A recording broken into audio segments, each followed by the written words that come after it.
And now it's time for Bum Reviews with Chester A. Bum. Tonight's review, Thor: The Dark World. Oh my god, this is the greatest movie I've ever seen in my life!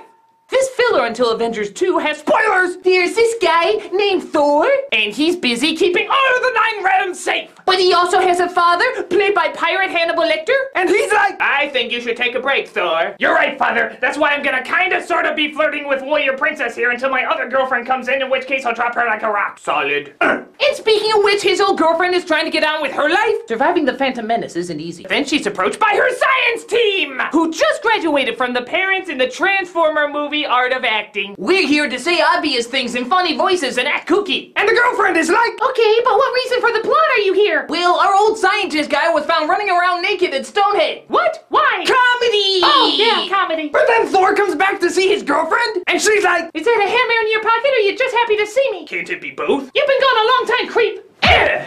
You know, it's funny, even though I'm a god and I can be smashed into buildings without getting hurt, apparently a slap from a mortal can still have my face going the other direction. We have a lot of plot to get through, so I'm just gonna act like I love you again. A-okay. But then it turns out Asgard is under attack by Nero from Star Trek, and he's like, I will make our ships invisible so we can just fly by the gatekeeper of the Rainbow Bridge. Oh no, sir, he spotted us! It's okay, even though he can communicate with worlds far away from our own, he apparently can't communicate with a castle that's just a few miles down the street. They really should invent cell phones here. Yes, I know. For all their science and magic, there's no spell that can make you call another person. I mean, they can get in contact with the human world. Can't they just get the cell phone technology and bring it up here? Seems kind of essential. Come on. So apparently he wants the girlfriend because she has a magic entity in her body called the ether? I put ether in my body once! And by once, I mean this many times. But it's okay because Thor's mother is going to protect her! You must kill me, Nero from Star Trek! Why? Because I'm an old person in a scene with my old husband and we were laughing and having a good time! Obviously that means one of us has to die! Well, who's gonna turn down a free lunch?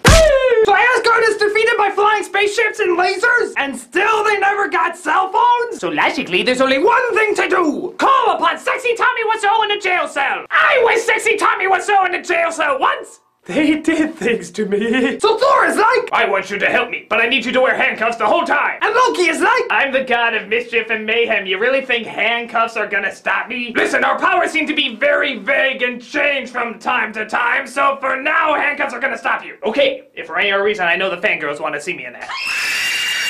So Thor and Loki go into the Dark World, which is more of the dark green world, but I won't split hairs here. But Loki pretends he cuts off Thor's hand! Ah, I'll never join you! And hands over the girlfriend to Nero. Nero takes the ether out of her, but it turns out it's a trick and Loki and Thor are gonna try and destroy the ether now that's out of her body. Well, I'm gonna see now if my hammer can destroy a dust-like substance. Doom! Kaboom! It cannot destroy a dust-like substance. So Nero gets the ether and destroys Loki. Wait a minute, what? Rewind me back. So Nero gets the ether and destroys Loki! You destroyed Loki? Loki? That's like destroying Urkel from Family Matters! It's like everybody's favorite character! Actually, come to think of it, maybe it will be like Family Matters! They'll destroy Loki and he'll come back as Loki! Fun! Seriously, the show really jumped the shark at that point. And Thor, of course, takes the death of his brother very personally! Don't! Okay, I'm good. But the bad news is that Thor and his girlfriend are now stuck in the Dark World! But coincidentally, in this gigantic world that God knows how big it is, they just happen to find the one invisible tiny part of that world that gets them out. Hey, remember that scene where we were throwing our keys and shoes into this black hole that went nowhere? You mean the incredibly long and unfunny scene? Yeah, like most of the ones I'm in. Well, here's where they went, so we can get back. Then let us journey through the power of improbability. So the really unfunny comic relief comes in and tells them what's going on? Nero from Star Trek is trying to destroy the universe because, you know, it's just what he does, and so if all the 9 realms lined up, he can destroy them all and have control over them all, or whichever he wants to do because he's a bad guy. So we have this scientific device to line them all up and we can transport in between worlds whenever we want. This event will also allow very heavy things to suddenly be very light, like you could pick up a car and smash it on someone if you wanted. You have to be careful because animals and people and whatever you think can just suddenly transport anywhere and pop up anywhere. Okay, can you just tell me why you're not wearing pants? Well, that explanation's easy. What? Comedy! Oh, and I also had a god in my head that apparently messed me up. Really? So that's the really late excuse why you're so crazy, even though it never affected Hawkeye or any of the other people that ever had a god in their head? I told you. Comedy! God, I can't wait for Black Swan 2. So Thor fights Nero from Star Trek while jumping in between all these other worlds? Which I can understand, that's totally what it feels like when I put ether in my body. But Thor Through the power of fast editing and confusing science mumbo-jumbo, I win! Damn your mumbo-jumbo. So apparently the day is one and Thor has to leave his girlfriend again? And the annoying comic relief are like, dude, he couldn't even bother to shoot a scene with you saying goodbye? I know, right? After I had so much to offer him, like saying science mumbo-jumbo and fainting. I'm surprised you didn't say goodbye to us, after all we had to offer. What did you have to offer? Comedy! Comedy, yeah. So Thor goes back to Pirate Hannibal Lecter, and he's like, I cannot be king because I am too horny for a woman. I am Odin.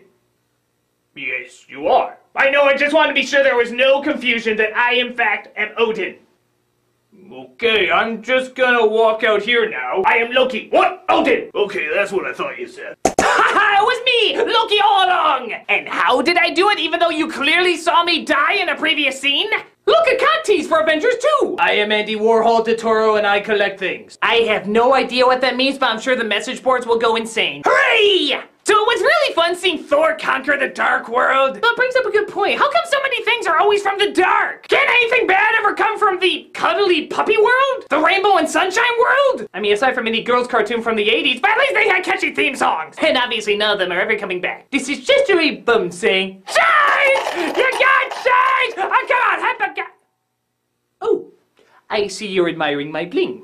Well, I use the money that I have been saving up over the years to get the latest model in the baking cup. You will notice the fine shine, the color red, though I hear it gets pulled over by more cops, but it's the color most used by advertisers because it captures the eye the most. So I appreciate the latest model and oh, wait, hey, I still want change! Come on, I can still upgrade to the newest model! This one doesn't even have 4-wheel drive!